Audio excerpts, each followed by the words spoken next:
On this episode of Rise and Fall, we take a closer look at an evil, gratuitous gang leader named Half a Man. Little is known of this figure, but he has become a legend in the streets of Sangre Grande.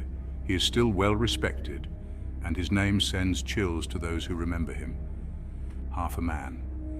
Born in the mean streets, grew up tough, and in school, he was sometimes bullied. So he developed the rare skill of street fighting as self-defense. Growing up, he admired his uncle, an old-school unknown drug dealer. He looked up to him as a father figure. After he left school, he started off small, pushing nicks and dimes, but he always had a hunger for the power, fame, and money. In younger days, he looked up to rappers like 50 Cent and Tupac. He often showcased their posters on his wall, admiring their big chains, clothes, and women. He craved it. So, as all youth with little opportunity, his brutal rise to power began. Grande in those days wasn't the same as today. The streets were more lawless, as the government still didn't totally develop the area fully. So small street gangs ruled the area. With the corruption in the local police department on the rise at the time, the only source of unity was that of the gangs.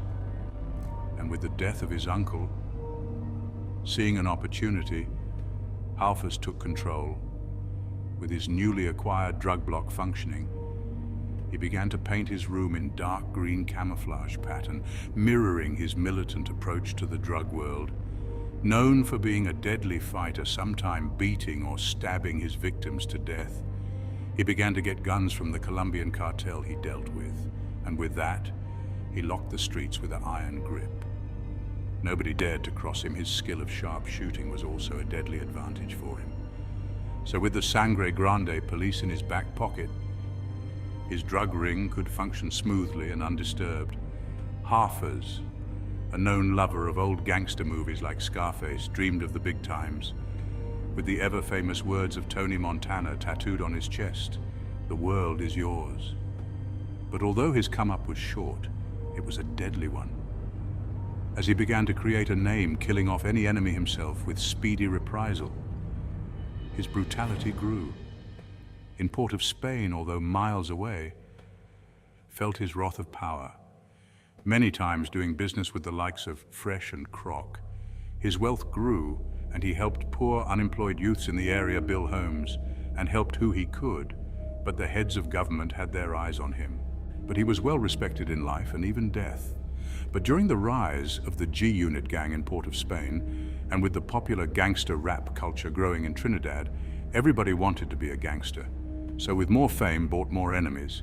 Halfas, known for his outbusts and stubborn ways, had a falling out with a man named Barney, while at a bar, they got into a heated verbal altercation. Halfas, being the menace he was, threatened him by saying he would not see the light of day. Fearing for his life, Barney plotted to murder Halfas. Little is known to what transpired next, but Halfa was dead. His drug ring taken over by more hungry and youthful shooters. But his name will never be forgotten, and no one in Grande is yet to fill his shoes. The aftermath of his death is to be questioned. Some say he was a legend, a shooter, a real G. But others say he was a stone-cold killer, and his power-hungry rise to fame can't be forgiven.